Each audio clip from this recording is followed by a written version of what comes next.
What's up, people? Welcome back to yet another one. Today's gonna be like more of like a tool review video, kind of like something that I purchased quite a bit while back, but I wanted to test it before I done a review on it.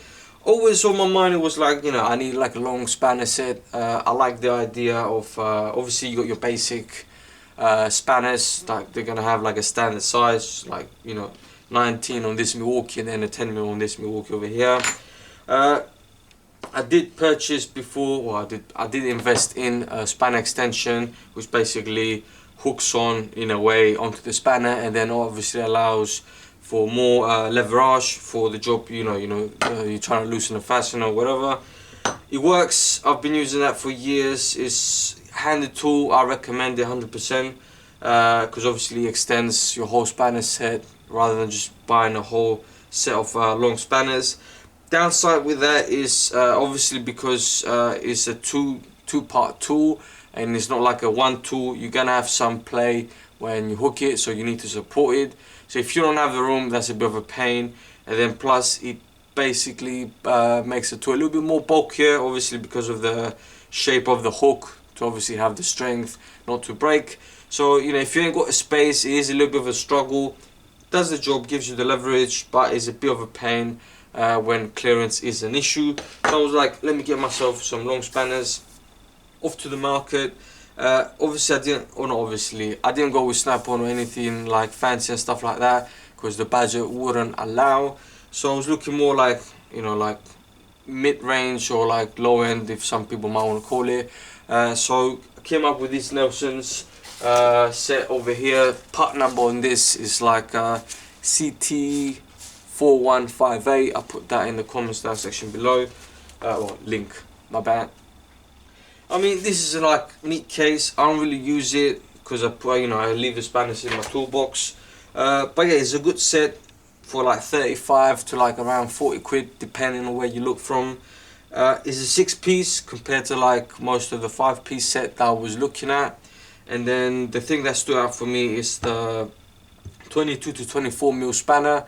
I think with the other ones they didn't have 24, 22, it was more like 20, 21 or something like that, which, I mean, 20mm spanner, I really haven't come across anything to use it, probably maybe once with my Milwaukee, but yeah, not really. 20mm, I mean, unless if it's something specific, then yeah, but other than that, 22, 24, I found it more useful to have around.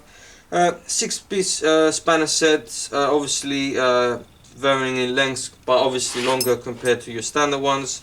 I mean, you know, that's the 8 to 10mm, and then that's my 10mm spanner, so obviously way longer. I think it's probably like Milwaukee one is around 15 centimeters, where this one is like 23.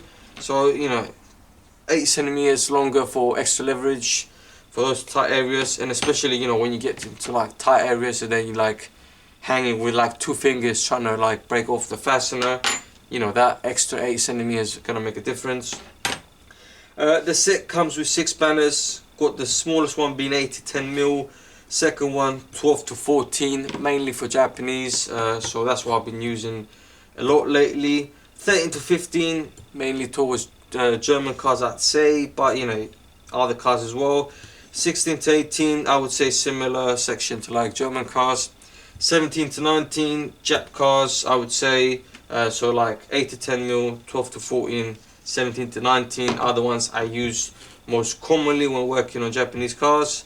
And then 22 to 24, which is obviously the one that kind of like I went for, because I wanted that 24, 22mm as well, but that 24, you know, when you come across, I got a 24mm spanner by in is that long. In terms of design, obviously they kind of like, they look straight, but they do have a little bit of an angle. I would say probably 10 to like 15 degrees offset, maybe like yeah, probably like 10, but I might be wrong. So if anyone knows exactly, you know, put it in the comment down section below. I like the little offset over there, because usually when I use it, that offset allows you just enough space to obviously wrap your hands around the spanner, so there's nothing like, if there's like a firewall or something like that, you know, whatever you're going to be in the engine compartment, it allows that offset just to have enough space to wrap your fingers around it, and then, you know, loosen the fastener, whatever, or tighten it, whatever the case might be. Overall condition of the spanners, I'm really happy with them. I've been using them for, I would say, probably 6 months, probably more than that.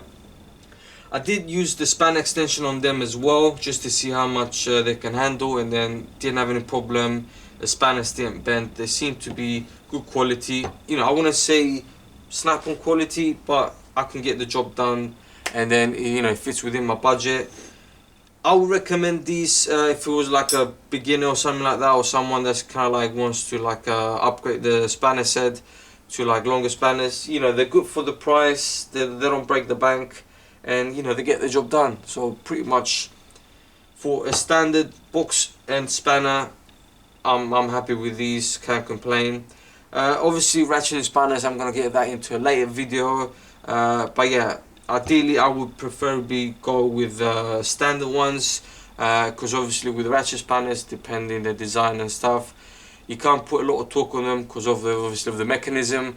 These are solid, so you know, whenever you want to, you know, give you that extra chooch, you know, it's a solid piece of design, 12 point, so it's gonna get the job done. That's what I will go with, and then I'll make another video with a set of ratcheting spanners that I picked up, that I think they're good value for the money, and technically or overall general, like the design and the features they have. That was the video, guys. Like the video. If you like the video, comment down below what you think about it. I mean, if anyone else owns like these spanners, what's their experience with them, if anyone managed to break them. I mean, I haven't, and I think I ain't gonna like never break them. Obviously, depending how crazy you use them.